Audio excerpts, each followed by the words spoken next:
Decía mi compañero Juan Fernández Olmo hace aproximadamente un año, en la presentación del anterior libro de poemas de Julio Gallego, que presentar un libro es siempre un gran motivo de ilusión y que además esa emoción se acrecienta si el libro, como en este caso, es de poemas. Yo también lo creo así. Y presentar un libro es la culminación de muchas cosas, es llegar a la meta de un largo proceso que no tendría digna finalización si no se expusiera ante los demás, ante el público. Creo que el arte es un don y que ese don tiene que compartirse con los otros. De nada sirve o de nada serviría que Julio Gallego hubiese escrito maravillosos poemas si no nos diera a todos la oportunidad de gozar con ellos o de sufrir con ellos o de sentir con ellos. Por tanto, enhorabuena, Julio, por hacernos partícipe de esta última etapa de creación de un libro. Un libro que me consta que es auténtico, profundo y que reflexiona sobre la enfermedad de una manera clara y contundente y que lo hace mirando directamente a los ojos. Si un libro de poemas es una manera extraordinaria para saber qué se cuece en el alma del creador, este poemario que habla y reflexiona sobre una enfermedad del propio poeta, seguro que nos dará claves muy interesantes para conocer qué pasa por la mente y por el corazón del autor. No voy a describir el interesante y extenso currículum de Julio Gallego, porque bueno, creo que todos los que estáis aquí presentes lo conocéis. Solo decir que nació en el año 1955 en Madrid, que ha tenido una larga trayectoria en el mundo de la medicina, concretamente la ginecología, y que se ha interesado por la poesía desde muy joven. No obstante, su implicación con la misma pues ha sido más intensa en los últimos años, en el que ha publicado dos poemarios anteriores a este, Espuma del tiempo y La edad de las palabras. Quiero destacar también su implicación en el apoyo y colaboración con la Delegación de Cultura desde el año 2012. Cuando nacieron los recitales de poesía que todos conocéis, Damas de Noche. Creo que Julio, junto con otras dos personas, hace una muy buena labor en la promoción y difusión de la poesía de la comarca. Solo quiero desearle a Julio mucha suerte con este libro, un libro que mereció el acceso comarcal en el certamen de poesía Joaquín Lobato, Ciudad de Vélez, Málaga, y agradecerle también que haya querido contar conmigo para introducir esta presentación. A continuación tomará la palabra Salvador Gutiérrez, también poeta y amigo de Julio. Él va a hablar más extensamente sobre este poemario. A Salvador me une ya una amistad, pero también nos une desde hace 2 años y medio el trabajo en la Delegación de Cultura como coordinador de la misma y como mi asesor.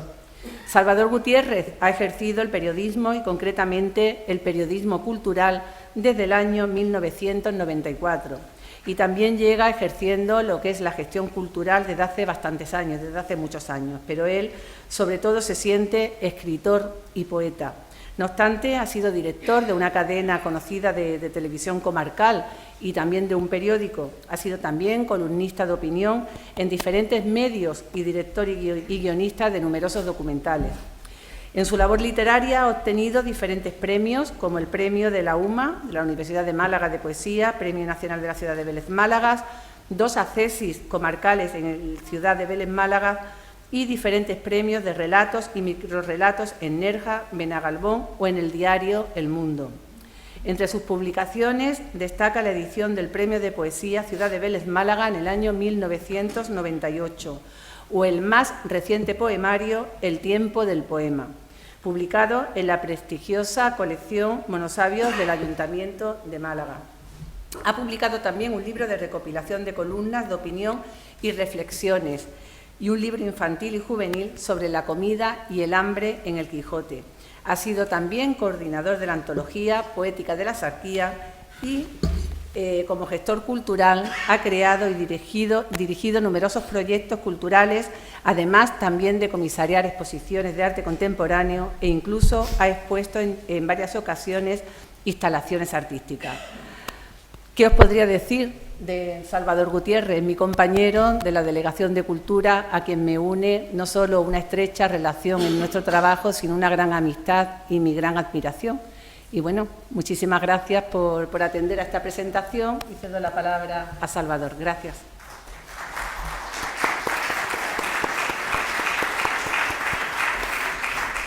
Bueno, muy buenas tardes. Alicia, muchas gracias por tus palabras. Julio. Aquí estoy.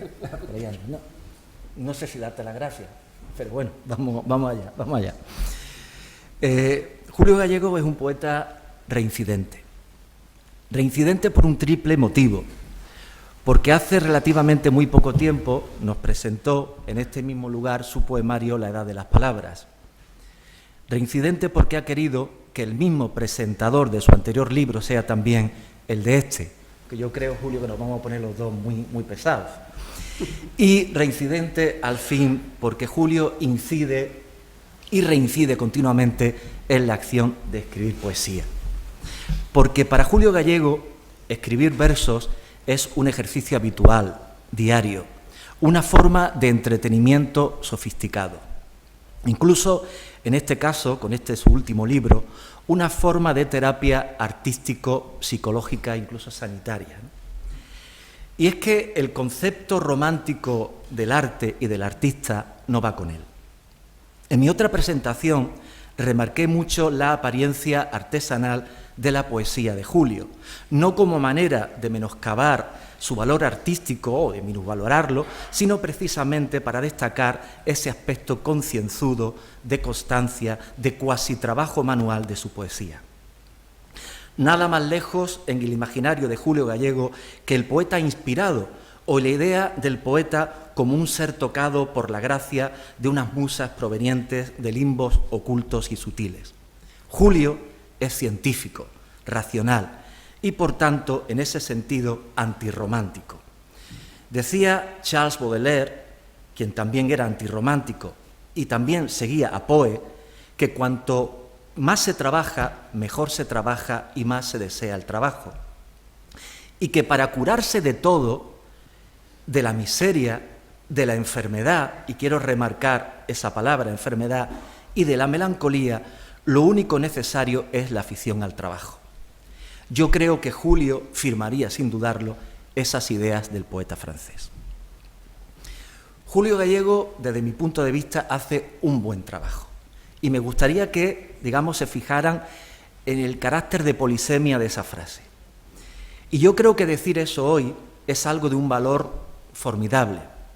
Máxime en el mundo del arte y de la poesía, en el que desde las vanguardias de finales del XIX y del XX y de principios del XX se valoran más, frente a ese trabajo concienzudo, se valoran, como digo, más la inspiración, el talento, lo original, lo rápido, lo flojo, lo oscuro, lo surreal, etcétera, etcétera.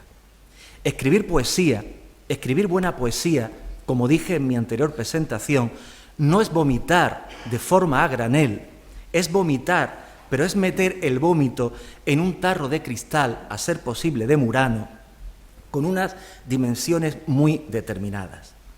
La poesía de Gallego no comparte prácticamente ninguna de las características del arte posvanguardia que he comentado antes.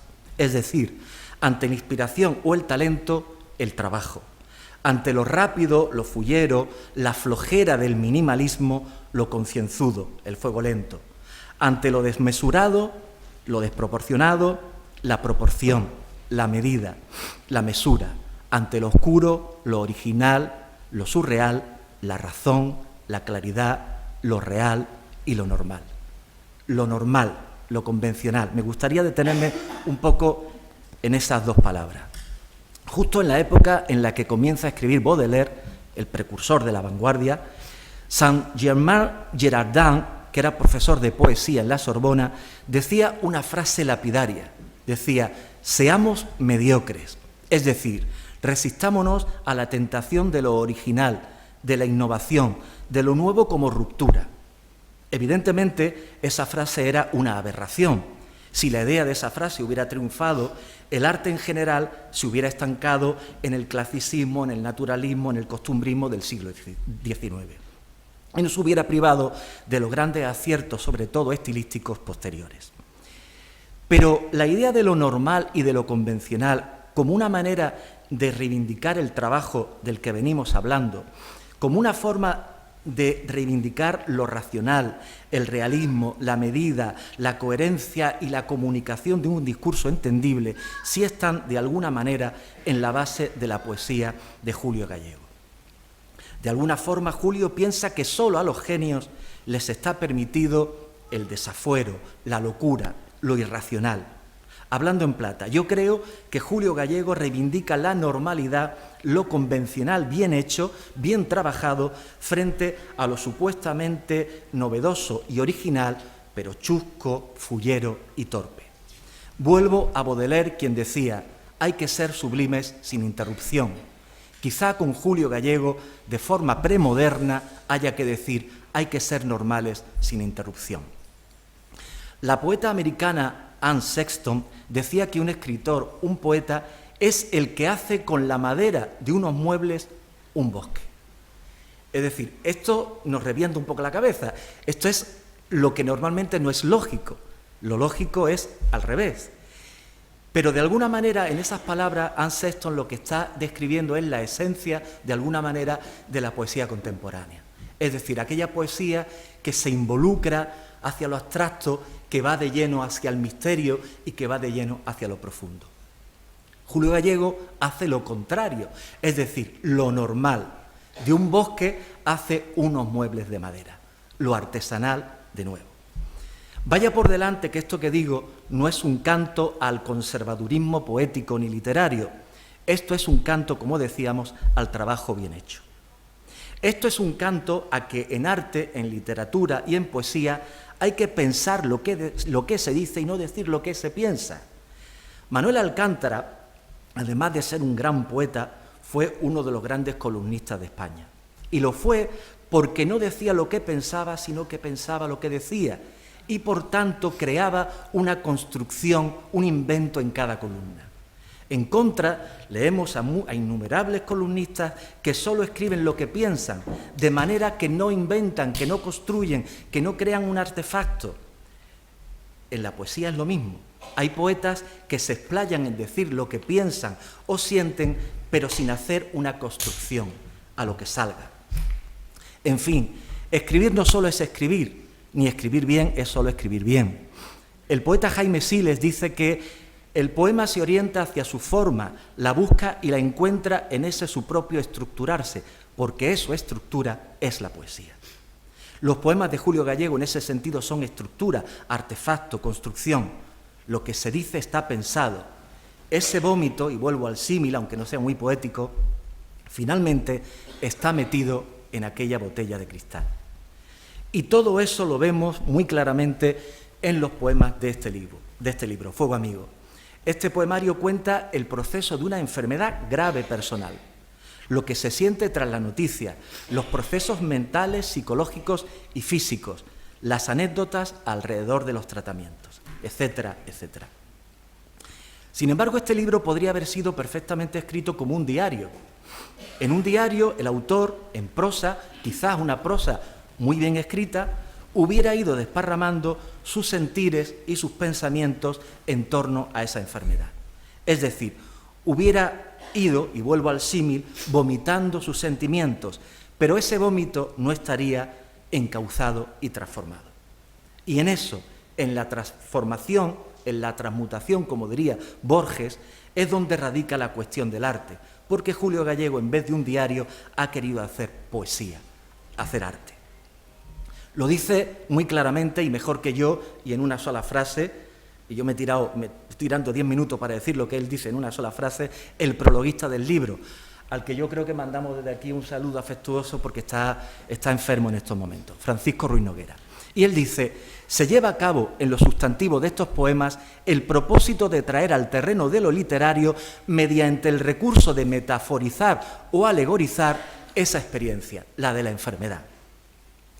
Eso es hacer arte, o intentar hacer poesía, o intentarla.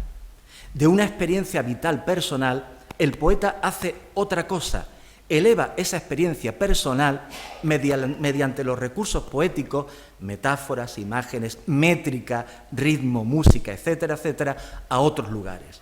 Un simple diario se convierte en algo más elaborado, más pensado y con más herramientas y recursos empleados en su construcción.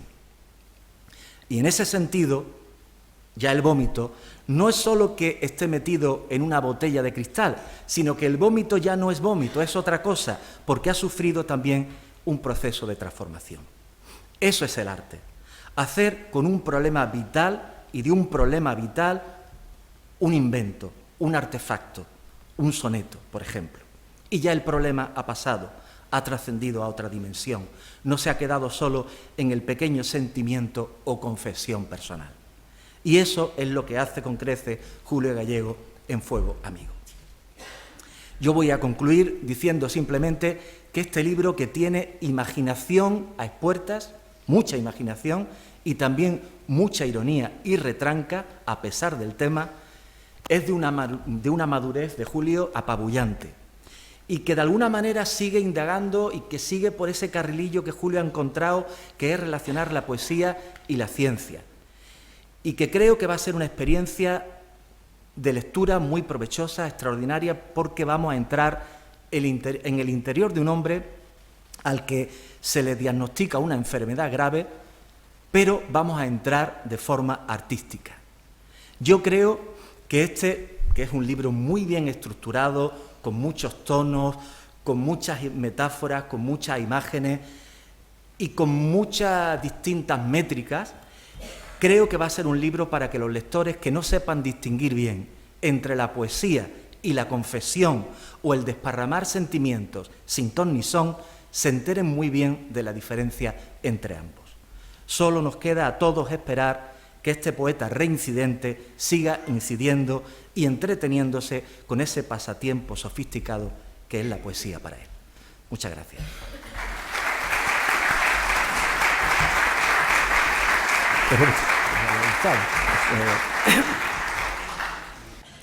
Hola, buenas tardes o buenas noches, que ya oscureció.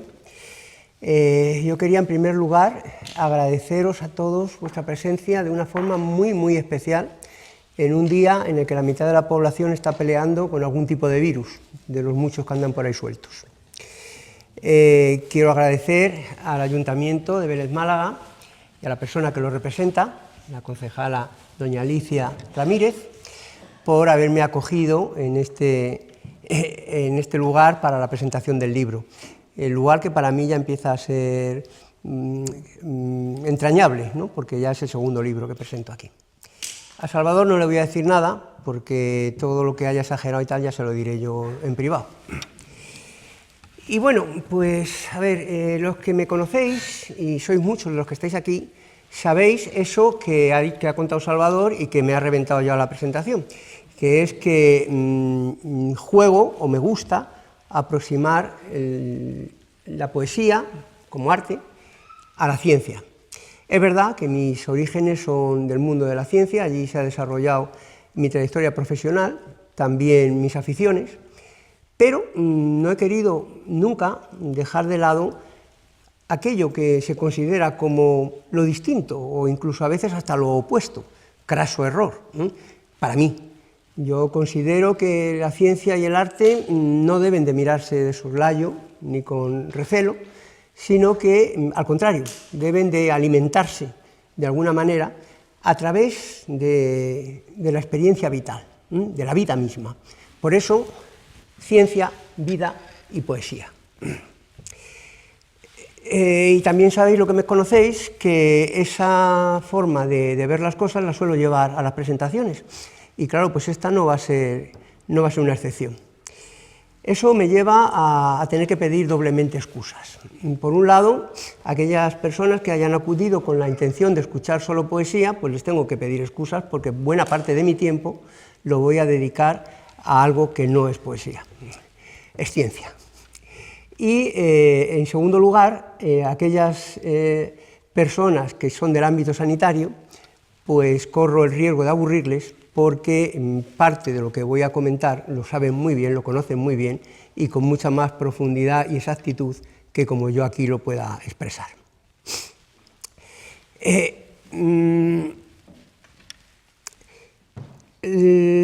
hay una tercera excusa que tengo que pedir, hoy es el día de las excusas, y es que mi hija, que iba a venir a cantar, pues le ha surgido una cuestión de trabajo inexcusable y no ha podido desplazarse hasta aquí desde Madrid.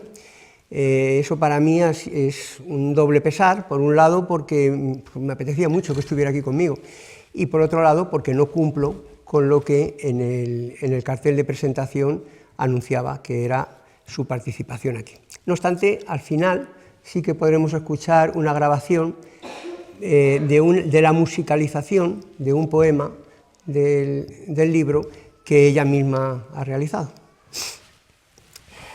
Y bueno, pues vamos entonces allá. ¿Qué es esto? Esto es un hueso, ¿no? Está claro. En concreto es el fémur. Y lo han cortado y ahí vemos la médula ósea. La médula ósea, que hay de distintos aspectos, el famoso tuétano, la médula ósea amarilla, y la médula ósea roja, esta, que es donde se producen todas las células de la sangre. Porque hoy vamos a hablar de eso, vamos a hablar sobre todo de células de la sangre. Y esas son las células, todas ahí, que están a la derecha, que se producen en la médula ósea. Y todas ellas provienen de una sola célula, una célula original, que se llama célula madre, y que va diferenciándose y dando lugar a todas esas distintas células cuyas características vamos a decir alguna cosita solamente de ellas. Mirad, este sería el árbol genealógico de las células de la sangre. A la izquierda tenemos la célula madre y todas las demás y tal, pero tranquilos, que no vamos a analizarlo ni a verlo detalle a detalle y que lo he puesto solo pues, para asustar un poquito. Bueno, todas esas células, o si no todas, gran parte, os suenan los nombres, porque lo estáis viendo todos los días en vuestros análisis de sangre. Ahora bien, la función o lo que cada una hace o significa ya no todo el mundo lo tiene tan claro. Y vamos a decir dos palabritas de cada cosa. Los glóbulos rojos, nombre popular, hematíes o eritrocitos, nombre menos popular, son unas células que se encargan del intercambio de los gases. Son las que llevan el oxígeno desde los pulmones hasta las células, hasta los tejidos, y las que recogen el CO2, que es el desperdicio. Ahora eso queda muy claro, ¿no? Por la cosa del cambio climático y tal. Pues también dentro del organismo el CO2 es el desperdicio. Y ese CO2 lo transportan al pulmón. No todo va en estas células, el CO2, aparte va disuelto en la sangre, pero es muy importante la participación de ellas para el funcionamiento. Ahí veis un dibujo que son los capilares. La sangre llega por las arterias, se ramifican esos pequeños capilares y ahí es donde se producen los intercambios que he comentado. Y luego se recoge por las venas. Las plaquetas. Las plaquetas, que también son células sin núcleo, como las anteriores, que no lo he dicho, y son casi cachos de células en ocasiones. Estas son los reparadores, son los que se encargan de que cuando hay un agujero en el sistema vascular vayan ahí a acudir a taparlo y poner en marcha una serie de mecanismos para evitar la pérdida de sangre, la hemorragia. Es el proceso de coagulación. ¿Veis ahí esos elementos azules? Son las plaquetas y estos otros son los hematíes, porque es de lo que más hay. Cuando se produce una rotura vascular, pues estos elementos de aquí se transforman en esta cosa de aquí, estrellada. No sé si se ve bien. Julio, es que el puntero no te funciona en la pantalla. No funciona el puntero. Vale, pues entonces utilizaré el sistema clásico de norte, sur, este y oeste. Bueno, pues ahí veis abajo, a la derecha, no abajo del todo, arriba una formación de células azules que se transforman, lo veis en la imagen que está pegada abajo, en una forma estrellada.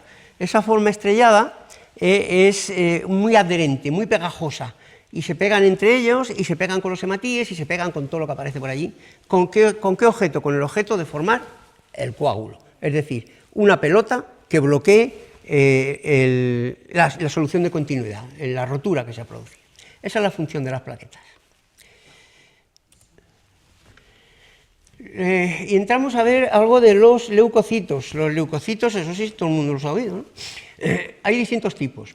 Los más frecuentes son los neutrófilos. Estos leucocitos son la primera línea de defensa del organismo ante los agentes externos, virus, bacterias, hongos, cualquier tipo de agente que penetra en la sangre ajeno al organismo.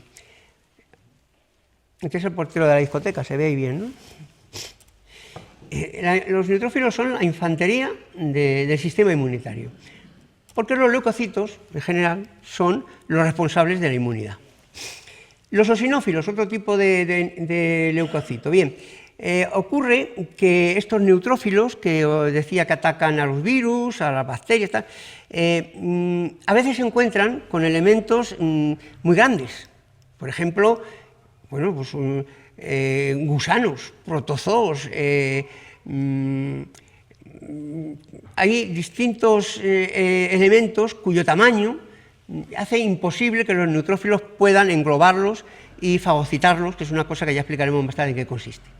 Entonces están estos eosinófilos, que lo que hacen es trabajar como unos superhéroes que vierten sustancias que ellos producen sobre ese agente extraño, grande, gigantesco, sobre el malvado de turno, y con esas sustancias que la atacan desde fuera consiguen pues, debilitarlo o incluso destruirlo. Luego veremos qué pasa con eso cuando se destruye.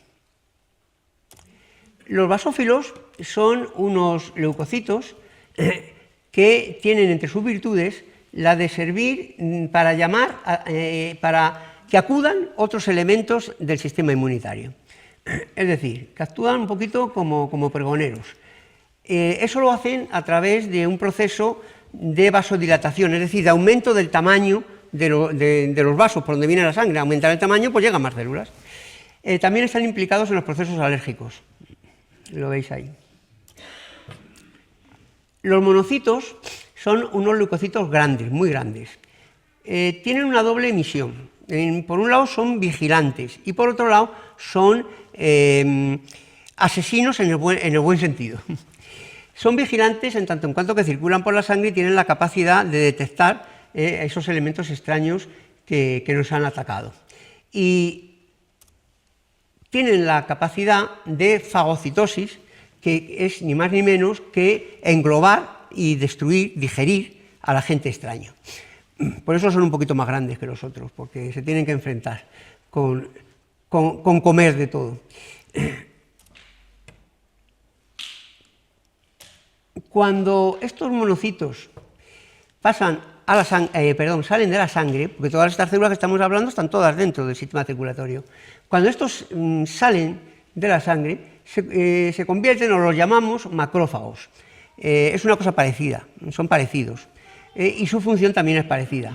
Estos macrófagos, que son unos dragones, igual que los otros, tienen como principal misión eliminar todas las sustancias nocivas, extrañas, restos de parásitos destruidos, en fin, todo lo que ensucia en los tejidos. Por eso son los limpiadores o los basureros del sistema inmunológico. Y hablamos ahora de los linfocitos. Los linfocitos hay dos tipos. No, perdón, hay muchos tipos, pero voy a hablar de dos solo. El linfocito T y el linfocito B. El linfocito T es el director de la orquesta. Es una célula que entre sus muchas funciones tienen la de coordinar toda la respuesta inmunológica, hacer que ésta sea más intensa o por el contrario, a veces frenarla y coordinar, como ya veremos en algún caso más adelante. Y tienen una función también muy importante, como todos los linfocitos, que es la función de memoria. Vamos a hablar también un poquito más adelante de eso. Y el linfocito B, por fin llegamos al protagonista de nuestra historia. El linfocito B es un etiquetador. Etiquetador que vamos a explicarlo ahora adelante en qué consiste. Importante, los linfocitos B se relacionan con los anticuerpos y a través de ello con las vacunas. Cuando un linfocito B se encuentra con un antígeno, que también tendré que explicar luego lo que es, pero que el elemento extraño. Con la ayuda de un linfocito T, que era el que dirigía la orquesta, el coordinador, se transforma en una cosa que se llama célula plasmática, a través de un proceso que llamamos activación. Esa célula plasmática es la que produce los anticuerpos. Algunos no habréis oído hablar de células plasmáticas, pero de anticuerpos habéis oído hablar todos. Ahí tenéis un dibujo en el que se ven unas células plasmáticas y unas formaciones como Y, que son los anticuerpos que está produciendo. A la derecha de ese dibujo están esas formaciones en Y aumentadas de tamaño. Eso es un anticuerpo. Y también hablaré luego de él, los tengo asustados ya. Bueno, ¿y por qué decíamos que eran etiquetadores? Pues porque los anticuerpos en realidad no destruyen las células, como se puede pensar. No destruyen las bacterias, no destruyen los virus. Los anticuerpos lo que hacen es ponerles una etiqueta, identificarlos, para que luego lleguen otros y esos sí los destruyan. Imaginaos una película de acción, ¿no? Y el típico policía que tiene el arma con el láser y que ¡pum!, apunta al delincuente y el delincuente le aparece el redondelito verde, la manchita esa. Está etiquetado, pero no le han disparado ninguna bala.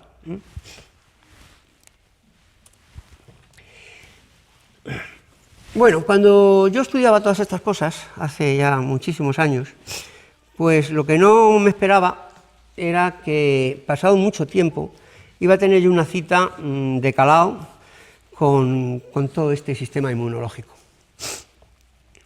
La cita fue hoy, finalmente, y no mañana, la cita de las citas, la derrota que no admite revancha, la cruel bota universal pisando muy temprana. La enemiga de todo hizo diana, dejándome la primavera rota y una piel cuyo tacto ya no nota la caricia que estrena la mañana. ¿De dónde surgiste? ¿De qué averno? Armagedón ciego, ¿de qué abismo? Arrancando mis hojas del cuaderno, empotrando en mi paz este seísmo, sumando a mi historial firma de invierno, volviendo el reloj contra mí mismo. Bueno, la inmunidad, que es de lo que estamos hablando, pues tiene dos componentes, digámoslo así, que son la inmunidad natural y la inmunidad adaptativa, que son bastante diferentes. La inmunidad natural está presente al nacimiento, la inmunidad adaptativa no, esa se va desarrollando con el paso del tiempo. La inmunidad natural responde de una forma inmediata, son esas células que inmediatamente van a atacar al elemento extraño. La inmunidad adaptativa requiere más tiempo, días, semanas, para funcionar. La inmunidad natural es inespecífica, es decir, que le da lo mismo lo que venga, que si no es de dentro, va por ello. Sin embargo, la inmunidad adaptativa es muy específica, porque actúa sobre elementos concretos, y si actúa sobre este, no actúa sobre el de al lado. Y por último, la inmunidad natural no tiene memoria. Es decir, que si hoy contactamos con la bacteria Z y dentro de 2 años volvemos a contactar con la bacteria Z, la inmunidad natural responde exactamente igual, la primera que la segunda vez, le da lo mismo, como si contactamos 7 veces con la bacteria Z. La inmunidad adaptativa, por el contrario, es diferente. Ahí está, ya empezáis a pergeñar un poco qué era aquello de la memoria. La inmunidad adaptativa es capaz de recordar aquel contacto que tuvo en una primera ocasión y en base a ello responder de una forma más rápida y más intensa. ¿Y qué células están implicadas? Pues bueno, en la natural, los neutrófilos, los basófilos, los eosinófilos, los monocitos, todos esos que hemos visto, y los macrófagos, por supuesto, y también otros linfocitos de los que no hemos hablado, que son los linfocitos citotóxicos. La inmunidad adaptativa, a su vez, tiene 2 formas, la inmunidad humoral y la celular. La inmunidad humoral depende de los linfocitos B. ¿Recordáis? Aquellos que se transformaban en células plasmáticas. aquellas que producían los anticuerpos. La inmunidad celular depende de los linfocitos T, los directores de orquesta que también participan en el banquete. La inmunidad humoral actúa a nivel extracelular, son los anticuerpos. Dijimos que etiquetaban, se etiqueta fuera, no se come el agente externo, no lo ataca de otra manera, lo etiqueta. La inmunidad celular sí que ataca a las células.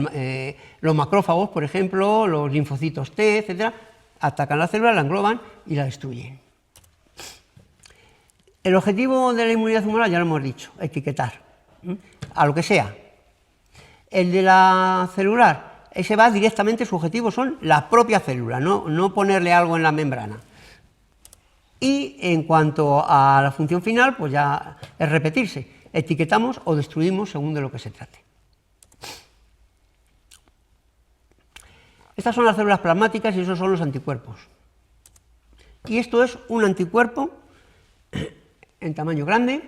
Los anticuerpos son globulinas con azúcar, por eso llaman glucoproteínas o glicoproteínas. Hemos dicho que esto no funcionaba, ¿no? Bueno, en verde, perdón, antes, a un lado y a otro, a la derecha y a la izquierda de esa Y, se ven dos formaciones de distinta longitud. Una por fuera, que es cortita, y una por dentro, que es más grande. Eso es lo que se llaman las cadenas ligeras y las cadenas pesadas. Lógico, ¿no? La más pequeña, más ligera. Y los anticuerpos, la mayoría, están formados por esta estructura, por dos cadenas de cada tipo, simétricas por completo. Hay otros que forman complejos, en fin, no me merece la pena. Si nos fijamos en la parte verde, que se llama región variable, veremos que tiene una función muy diferente de la parte de abajo, la que llamamos región constante, que se lee, pues menos mal, porque sin el puntero. Bueno, ¿y qué pasa con estos anticuerpos? ¿Por qué tanto insistir en sus partes? Bueno, veis ahí abajo una formación helicoidal en color marrón, por llamarlo de alguna manera, y por encima, o pegado, hay unas cositas pequeñas rojas con un puntito negro. Bien, pues esa formación elíptica sería una bacteria, por ejemplo, vamos a ponernos. Y esos que llamamos antígenos no son ni más ni menos que parte de la bacteria, sencillamente. Parte de la bacteria que está ahí fuera, en su membrana, o que la tiene un poco más adentro y en un momento determinado la muestra. Bueno, y esos Y que ya conocemos, que son los anticuerpos, ¿qué pintan ahí? Bueno, pues que las partes verdes son capaces de reconocer a las partes rojas y unirse a ellas. Imaginaros con la cantidad de virus, bacterias y demás elementos extraños que hay, la cantidad de anticuerpos diferentes y la capacidad, porque claro, son diferentes para unirse a antígenos diferentes. Imaginaros la cantidad de variaciones que tiene que haber entre anticuerpos para atender a todo esto. Bueno, pues esa unión se llama antígeno-anticuerpo. Y aquí abajo, vamos a ver, a la izquierda veis la unión tal y como la habíamos, pero entonces si me voy no me oye, la unión antígeno-anticuerpo tal y como la habíamos visto, y como la otra parte del anticuerpo, la que decíamos que tenía función distinta, tiene otra capacidad, que es la de ser reconocida por las células que se van a merendar al agente externo. Entonces, el complejo antígeno-anticuerpo se une a la célula, al macrófago, por ejemplo, y ahí lo tenéis a la derecha, esa célula engloba al complejo, lo digiere, lo destruye y lo elimina. No nos podemos entretener en lo interesante que es esa eliminación. Y la última deuda que tenía con vosotros era la memoria del sistema inmunitario. Esto es muy importante, sobre todo para entender un poco cómo funcionan las vacunas. Cuando un antígeno penetra en el organismo hay una respuesta, ya decíamos que hay una respuesta un poquito lenta, no es inmediata. Hay una respuesta de los linfocitos, tanto los B como los T. Se produce una activación lenta, los linfocitos B hacen su función, que es producir células plasmáticas, pero también producen unas poquitas que se llaman células de memoria. Los linfocitos T hacen lo mismo, sus células de combate y también unas poquitas células de memoria. Y cuando acaba la infección, desaparecen todas las células plasmáticas dirigidas contra ese anticuerpo y desaparecen también las células combatientes. Y persisten, sin embargo, las células de memoria. Cuando se produce un segundo encuentro, la activación se produce de forma inmediata. ¿Por qué? Porque existen las células de memoria. La respuesta, en este caso, es mucho más rápida, es mucho más efectiva. Los anticuerpos son muy efectivos, las células combatientes también. ¿Qué ocurre con las vacunas? Pues las vacunas funcionan simulando un primer encuentro. Lo que hacen es como de entrenadores del sistema inmunológico. Hay que diferenciarlo de los sueros, que algunos llaman vacunas, el famoso suero antirrábico y todo esto. Estos no son antígenos, son anticuerpos. ¿Por qué algunas vacunas hay que repetirlas y otras no? No por cosas raras. Pues porque puede disminuir la respuesta del sistema inmune. Es el caso, por ejemplo, de la COVID-19. Porque hay una mutación en el patógeno. Claro, si cambia el bicho, cambia el antígeno y por lo tanto no sirven los anticuerpos. Eso pasa pues, en muchos casos. La gripe, por ejemplo, por eso nos vacunamos todos los años. Con el COVID, por eso también nos vacunamos todos los años. Y también puede ser que a veces la dosis no sea suficiente y que haya que repetirla, pero sencillamente por reforzar. Es el caso de la vacuna triple vírica en los niños y de la hepatitis B. Y esto. ¿De acuerdo? Bueno, pues ya hemos visto todo esto y ahora vemos lo que ocurre cuando el sistema inmunológico no funciona adecuadamente. Hay fundamentalmente dos grandes grupos de enfermedades del sistema inmunológico o relacionadas con el sistema inmunológico, que son las enfermedades autoinmunes y las neoplasias o los cánceres de la sangre, que es de lo que vamos a hablar hoy. Todo esto son distintas formas de cáncer de sangre. Leucocitos, linfocitos, el mieloma, que corresponde a las células plasmáticas, la policitemia vera corresponde a los hematíes. Y hoy nos centraremos en el mieloma, porque es la enfermedad que subyace en la presentación. Es un cáncer muy frecuente, aproximadamente es el 1% de los cánceres. Parecerá que eso no es muy frecuente, pero es que hay tantas variedades de cáncer. Y es un 13% de los de la sangre.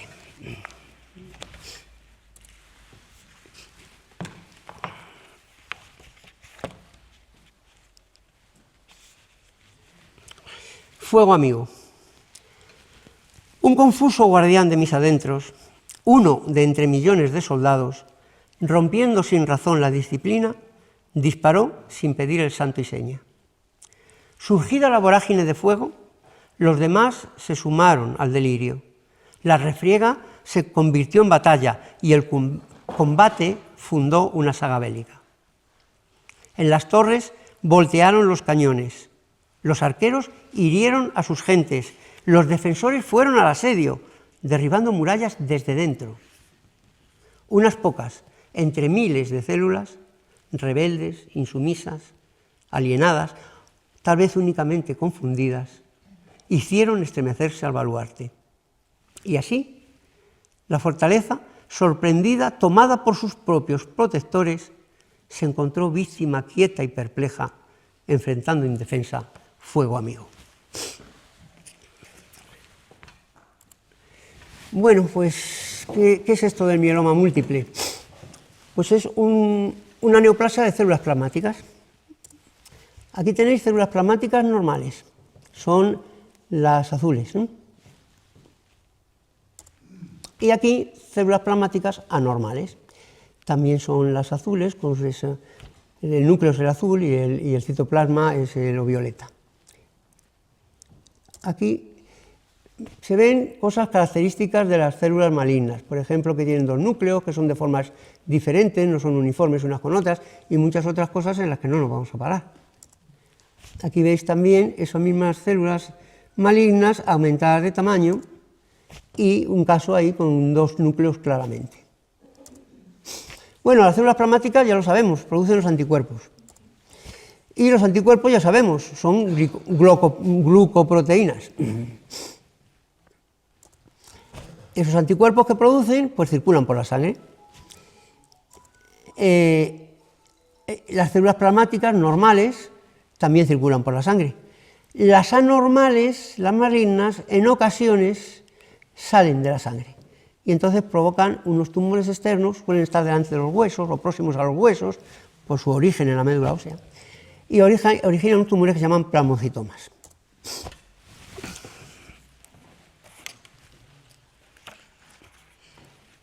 ¿Me permitís un minuto para beber algo? ¿No?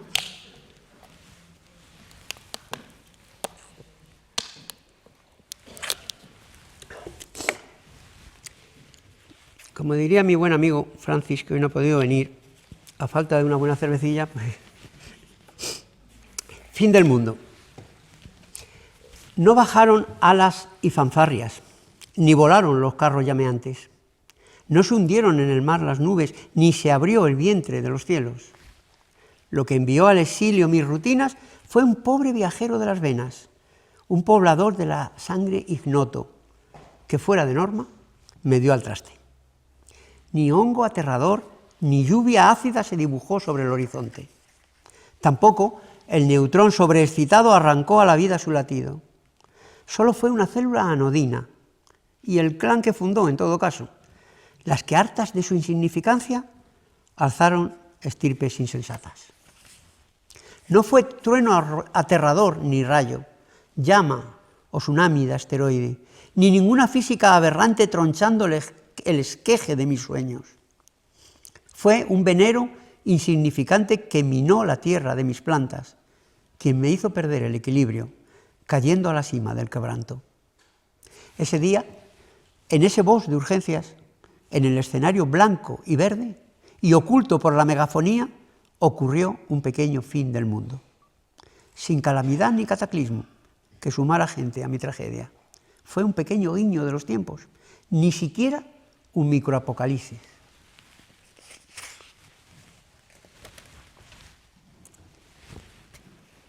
Y las consecuencias de esta enfermedad, de este proceso, pues son variadas. Hay primero un cierto efecto que yo me he permitido llamar de secuestro, en tanto que los recursos que existen en la médula ósea para formar todas las células, las distintas que hemos visto, pues se ven secuestradas por estas células malignas que en su locura, en su crecimiento desmesurado, arramplan con todo. Y entonces, ¿eso qué significa? Pues significa que faltan esos recursos. No sé si se me oye, porque estoy pasando el micrófono mucho. ¿Se oye? Están faltando esos recursos para otro tipo de células. ¿Y eso qué hace? Pues que haya anemia, por falta de hematíes, que haya leucopenia, es decir, falta de leucocitos, de los otros leucocitos, y que falten también plaquetas, con sus correspondientes consecuencias. La anemia, las infecciones más frecuentes y la tendencia al sangrado. En las analíticas pues hay cosas características. Es muy típico un aumento del calcio muy alto. ¿Por qué? Pues se están destruyendo los huesos. Entonces todo el calcio que hay ahí sale a la sangre. Y cuando el calcio se dispara en la sangre, pues resulta que hace pupa. Puede haber cálculos renales, ahí suele producir un estreñimiento pertinaz y muy difícil de controlar. En la sangre también vamos a encontrar esos anticuerpos anormales. Esos anticuerpos anormales, que aquí aparece por primera vez la palabra, también llamamos paraproteínas o proteínas monoclonales. Y, lógicamente, el equilibrio proteico en la sangre pues se ve alterado. Hay básicamente dos grupos de proteínas, las globulinas y la albúmina. Las globulinas están globalmente muy aumentadas porque estos anticuerpos, os recuerdo, son globulinas. Y la albúmina está disminuida. ¿Y por qué está disminuida? Pues por algo parecido a lo que decíamos en el secuestro. Porque las proteínas se forman con aminoácidos, y si los aminoácidos se los llevan todos las globulinas a su terreno, pues no hay para lo otro. Con lo cual suele haber una hipoalbuminemia. Y luego en las analíticas pues también los marcadores tumorales, que son muy específicos para que nos paremos aquí. La paraproteína, aquí está. Además de lo que decíamos, de que estaba circulando por la sangre en grandes cantidades, tiene la posibilidad de pasar a los tejidos, y como una tormenta que se dispara contra todo, y ahí producir problemas serios, en hígado, en riñón, en corazón. ¿Y en los huesos qué va a haber? Pues en los huesos va a haber fundamentalmente dolor y fracturas, porque los huesos se hacen mucho más débiles como consecuencia de la destrucción que se va produciendo. Y luego cuando se hacen pruebas de imagen, pues la destrucción ósea se ve de una forma evidente. ¿Cómo suele empezar el mieloma? Pues los síntomas más frecuentes son ese dolor óseo que decíamos y la anemia, pero no siempre es así. A veces empieza de una forma muy inespecífica y eso hace que se diagnostique tarde. Y luego también pueden aparecer como problemas las complicaciones del propio tratamiento, porque claro, el tratamiento va a ser básicamente la quimioterapia o nuevas terapias farmacológicas que englobamos dentro del nombre de quimioterapia, aunque no lo son exactamente. Y entre esos efectos, pues ahí hay unos pocos. Hiperglucemia, que se relaciona con el empleo de corticoides para el tratamiento, disminución de las defensas, ya había una cierta disminución previa por la leucopenia, decíamos. Ahora, además, de algunos de los fármacos que empleamos, encima disminuyen más las defensas. Es normal, son fármacos que van contra los leucocitos, contra un tipo muy específico, linfocitos, contra un tipo muy específico de linfocito. Entonces las otras células son parecidas, son similares y también se llevan un poquito de la ración del ataque. Hay complicaciones digestivas, hay hipertensión, también relacionada generalmente con los corticoides, y la neuropatía, que yo no sé si es por sensibilidad personal, porque es mi protagonista, pero yo le doy mucha importancia. La neuropatía se presenta de distintas maneras, como parestesias, que son esas sensaciones extrañas de hormigueo. ¿Sabéis cuando se os duerme un pie? Pues eso son las parestesias. Pero eso seguido, continuo, para siempre. Las paresias o parálisis, por afectación de los nervios periféricos, dificulta la movilidad o la anula. Y el dolor de las neuropatías es un dolor muy intenso que requiere recurrir a fármacos extremadamente potentes.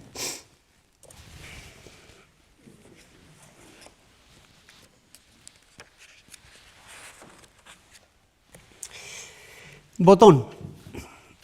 Revolotean mis pulpejos como abejas afanosas que fallan el pecoreo y acarrean el vacío. El hueco que solicitan es inexpugnable al tacto, emerge y desaparece como luna en la tormenta. Palpan plástico perplejos, sondean el ojal confusos, índice y pulgar se obstinan en el arduo casamiento. Hay confusión de mensajes entre el botón y los dedos, donde habitan las agujas, pero no las de hilvanar, las que pasean la piel como pies de 1000 hormigas. Las intenciones fracasan y los minutos se pierden. Tras un largo forcejeo, el matrimonio por fin consigue ser oficiado, pero no acaba la angustia. Ya en la fiesta de esponsales se reitera la zozobra, barruntando igual esfuerzo para el divorcio nocturno.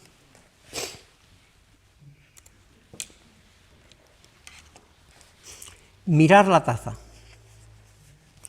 Mirar la taza. Ver que está aguardando, cerámica instalada en el rechazo, el momento del grave desafío que la enfrente a la fuerza del planeta. Y descubrir que mano, codo y brazo se vuelven herramientas incapaces y demandan la ayuda de sus pares para conseguir un mínimo triunfo.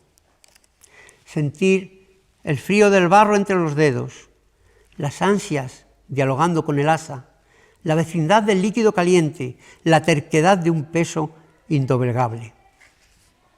Imaginar que la telequinesia se adueña del maldito recipiente y lo hace levitar, como en un sueño, hasta alcanzar un logro fabuloso. Esperar en el enésimo intento, obtenida la cósmica indulgencia, que el brazo, en su pugna con la loza, recupere la fuerza suficiente y rompa la cadena de fracasos en el yunque de la perseverancia. Y así, libre de la neuropatía, llevar la vasija hasta la boca. ¿Cómo tratamos? Bueno, ¿cómo tratan los que lo tratan el mieloma? Lo primero que hay que tener claro es que se trata de una enfermedad incurable. Es decir, que no debemos de aspirar a eliminarlo, sino a convertirlo en una enfermedad de lenta evolución, una enfermedad crónica. Hay distintos recursos, la quimioterapia, ya lo comentaba antes, hay fármacos nuevos, recientes, con magníficos resultados, entre ellos la lenalidomida. Es curioso este medicamento y voy a perder 10 segundos. ¿Habéis oído hablar de la talidomida? Bueno, la talidomida fue probablemente el desastre mayor que se ha producido en la farmacología. Un medicamento que se utilizó para los vómitos de las embarazadas y que produjo una serie de malformaciones terribles.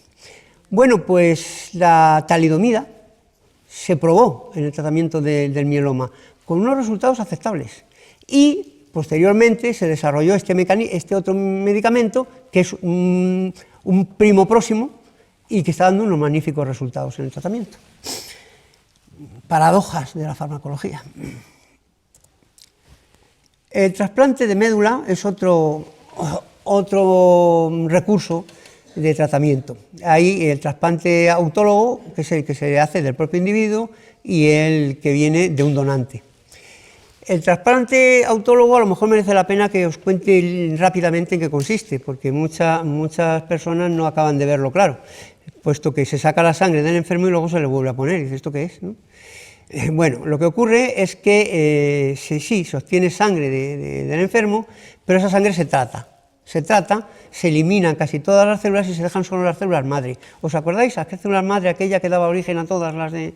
Bueno, pues la intención es dejar solo esas células, tratar al paciente en ese momento de una forma tremendamente agresiva, con quimioterapia, para eliminar prácticamente la mayoría de sus células sanguíneas, lo cual obliga a tenerlo en un aislamiento absoluto, por los riesgos, claro, de infección, etcétera. Y después de eso, a los pocos días, se le vuelve a implantar la sangre que se le había extraído, pero solamente con las células madre, con la intención de que cuando éstas se reproduzcan, den lugar a células normales y no a las células malignas. Habitualmente se consigue en un porcentaje más o menos elevado, nunca al 100%. Los bifosfonatos, bueno, estos son medicamentos que se utilizan para reforzar un poco los huesos, porque ya decíamos que se destruían. La reposición de lo que se pierda, de sangre, de reposición metabólica, proteínas, en fin. El tratamiento de las complicaciones de la hipertensión, de la hiperglucemia, si aparece. Y tratamientos que se llaman de segunda línea, que incluyen, entre otros, la inmunoterapia y los inhibidores de proteasoma, que lamentablemente, y dada la hora que es, no voy a contarlos, porque es muy bonito esto, pero no da tiempo. Son, como digo, medicamentos que se utilizan en una segunda línea. Esa segunda línea se aplica por vía intravenosa y requiere la presencia del enfermo con bastante frecuencia en los centros sanitarios para aplicarlo. Los corticoides suelen unirse también a ese tipo de tratamientos, en concreto la desametasona. Bien, hay dos cosas que tener en cuenta cuando se ve globalmente el tratamiento de esta enfermedad. Por un lado es qué clase de respuesta hay, hasta qué punto tenemos o no tenemos respuesta. Y en segundo lugar, cuáles son los efectos secundarios. Cuando la respuesta no es suficiente, pues evidentemente habrá que hacer una de dos cosas, o cambiar de medicamento o aumentar la dosis si existe esa posibilidad del que estamos usando.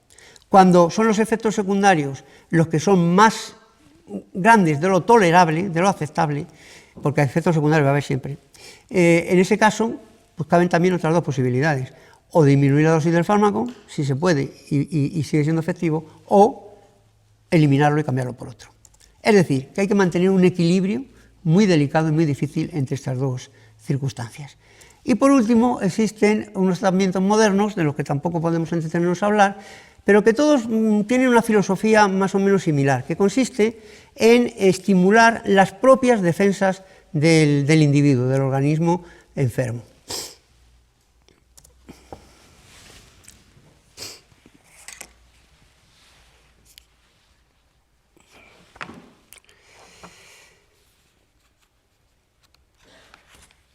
El bosque. No sé bien cuándo llegué, ni cómo crucé la puerta, desde el mundo de mis cosas a tan inhóspito espacio. Me anidaron en el cuerpo pegatinas invasoras, y en fracciones de segundo surgieron desde mi piel ramas de alma de metal dentro de corteza plástica. Pude sentir las raíces que me anclaban en el lecho, imponiendo su dominio tan cruel como necesario. A lo lejos parpadeaban como luces de esperanza blancas y rojas estrellas en incierta nebulosa. Un parpadeo tan tenue detrás del denso entramado que me asaltaba la duda entre realidad y sueño. Sin concesión a mi angustia, la luz se difuminaba. Los sonidos esquivaban mis intentos de atraparlos, mientras, en un apremiante canje, aceptaba savia ajena.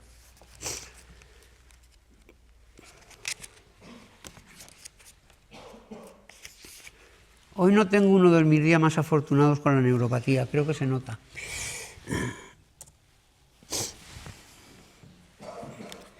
A las 8 de la tarde. A las 8 de la tarde se encienden ojos de gato, las farolas de las calles, los fanales en las barcas. A las 8 de la tarde el cosmos llama a retreta al sol y toma la calle el censo de oscuridades. A las 8 de la tarde, cuando la luz pestañea y los mosquitos acechan, su hogar reclama a la gente. A las 8 de la tarde, cientos de ochos y de tardes, la mente recibe cartas de ilusión y desaliento. A las 8 de la tarde, con solemne disciplina, un torrente de porqués busca un cauce que lo amanse. Y, cumpliendo la liturgia que imponen sabios doctores, un aguijón de heparina a las 8 de la tarde. Además de los males físicos, existen también unas consecuencias psíquicas. Porque, claro, cuando lo físico falla, pues lo otro se tambalea. Se ha avanzado muchísimo en el tratamiento de este tipo de cánceres en los últimos pocos años. Sin embargo, y a pesar de eso, quizás sea por la etiqueta cáncer, lo cierto es que sigue habiendo un cierto estigma, que en cierta medida o en gran medida es autoimpuesto. Es la persona que lo padece quien de alguna manera también se etiqueta, y que es una cosa que debería de ir desapareciendo, porque el cáncer globalmente, como enfermedad, es tan variopinto que en muchas ocasiones pues, sí, es una enfermedad crónica. En otras, lamentablemente, es brutal. Y bueno, esa etiqueta, ese estigma, pues se liga a una cierta sensación de fracaso total, de fracaso vital. Y eso pone a rodar lo que yo llamo los fantasmas de la mente. Contra eso, ¿qué cabe? La resiliencia. No hay otra.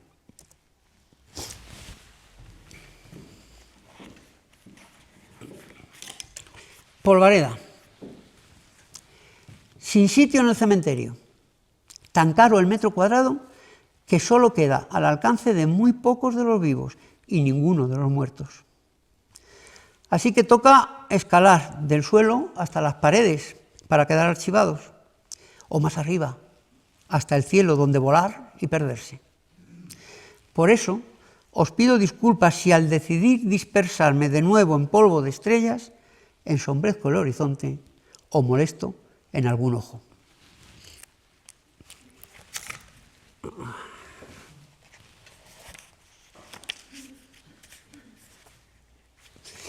Un viejo en el espejo. Cada mañana entrevisto al viejo que hay en mi espejo. Un madrugador fantasma que gusta ocupar mi tiempo hablándome de sus cosas. Sí, vive un viejo en mi espejo y se empeña en enseñarme que no soy quien antes era, que el reemplazo celular deja el yo por el camino. He pensado en proponerle al viejo que hay en mi espejo un pacto para hermanarnos. Si él descarta humillaciones, yo aliviaré expectativas.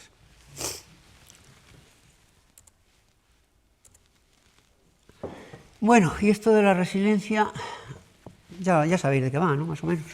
Es la capacidad de afrontar y adaptarse a situaciones adversas. En el caso del cáncer, pues tiene que ver con la esperanza, con encontrar sentido a pesar de la situación, con mantener la estabilidad emocional en lo posible, a pesar de todas las circunstancias en contra, que luego veremos, que se dan. Es importante, para acceder a la resiliencia, olvidarnos un poco de ese concepto antiguo de la lucha contra el cáncer, que aparecía hasta en las pancartas. La lucha tiene un contenido de agresividad, tiene un contenido de enfrentamiento, tiene un contenido de separación. Eso debe cambiar y debe sustituirse por una idea de adaptación. Adaptación ya no es separarse, es convivir. Adaptación ya no es luchar, es funcionar dentro de unas determinadas circunstancias, convivir con esas circunstancias y en ellas ser capaz de reorientar objetivos, de crear un nuevo horizonte.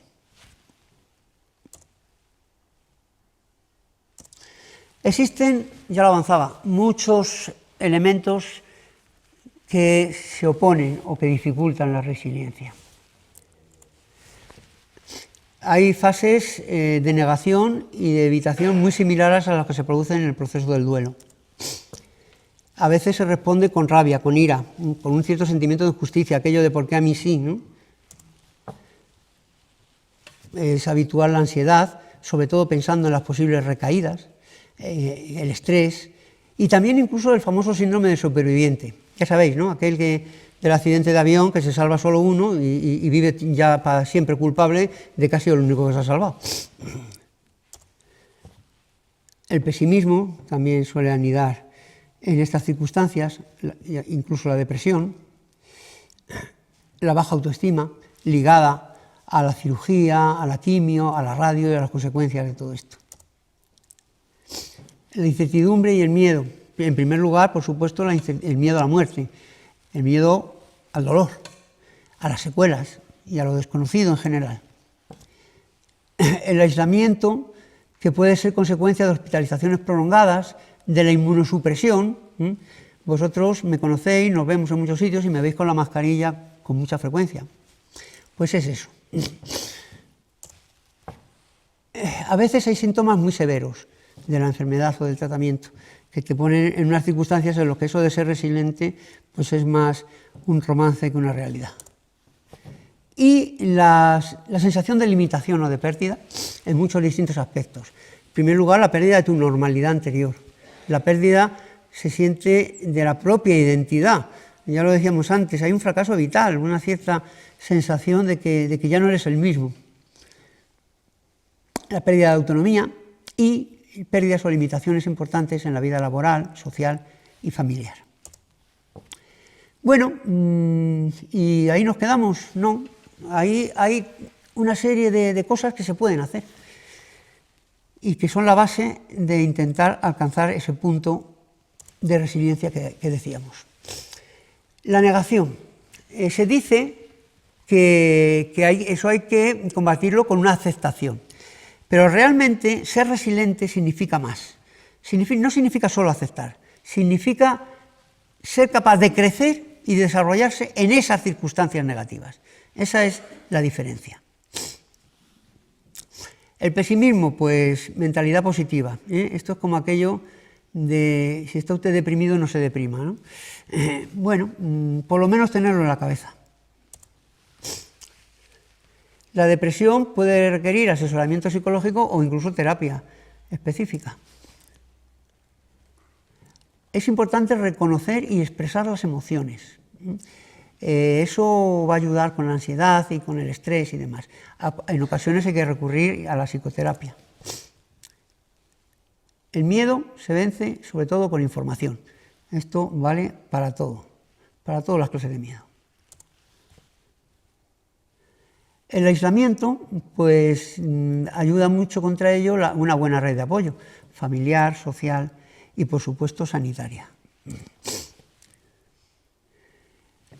Para atajar los problemas de baja autoestima hay 1000 maneras diferentes de hacer y depende de cuál sea el problema, puede ser muy variado.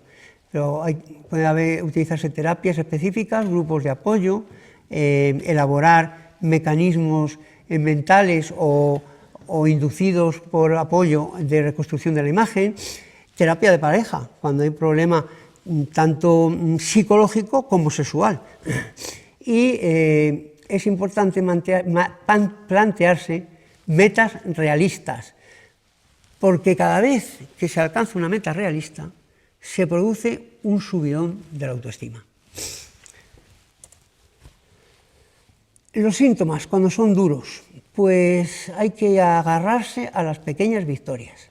Aquella analítica que ha salido un poquito mejor que en la anterior. Aquel síntoma que me dolía tanto y me duele la mitad. En fin, lo que haya por ahí para agarrarse. Y eso hay que engrandecerlo, todo lo que se pueda.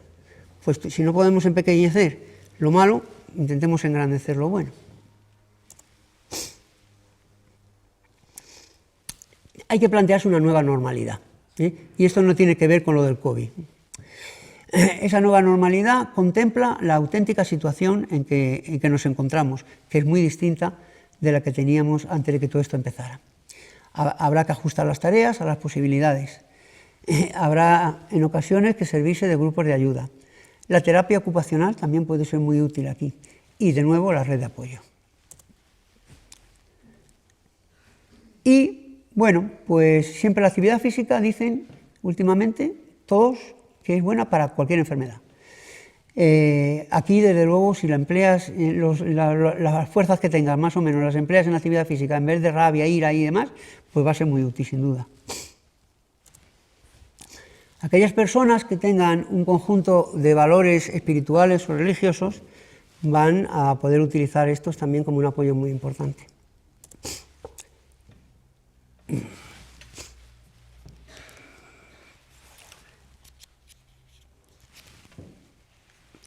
Exceso de tiempo. Soy, desde hace tiempo, un ladrón de días.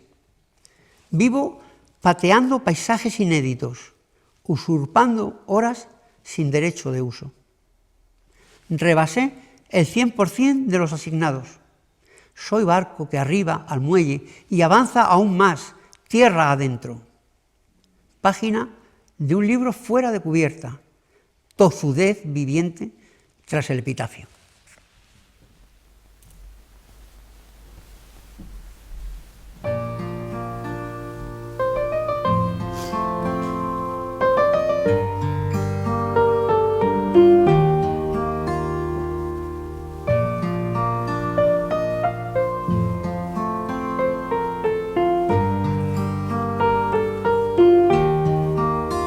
Esperando una carta favorable del juego tornadizo de la vida, no dando la partida por perdida, ni la enfermedad como insuperable, agradeciendo cada gesto amable, soportando todo en su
Era efectivamente el último poema del poemario, y también es el fin de la presentación, pero no quería terminar sin dos cositas.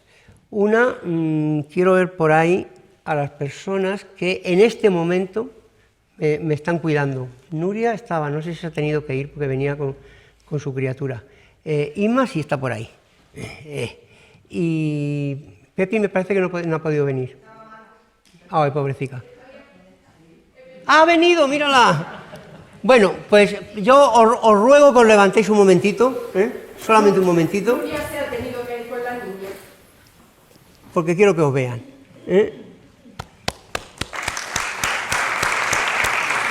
Y otra cosita. Vale, gracias. Gracias. Y otra cosita, me vais a permitir que lance dos consejos, así como si yo fuera capaz de dar consejos y estas cosas. Primero, en cuestiones de enfermedad, no os dejéis llevar por nada que no esté avalado por la ciencia. Lo otro, la mayoría de las veces sirve para muy poco, y en ocasiones puede ser peligroso. Y segundo consejo, en el tiempo en el que estamos, tal y como andan las cosas, y como se está poniendo todo, pues yo creo que sería buen consejo que en Navidad regaléis poesía. Gracias.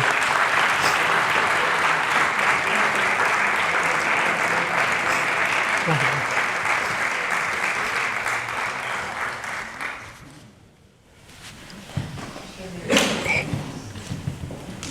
Un aplauso para esta mujer tan maravillosa que tienes, que el ángel de la guarda y que un cielo. Y que no lo podía decir yo.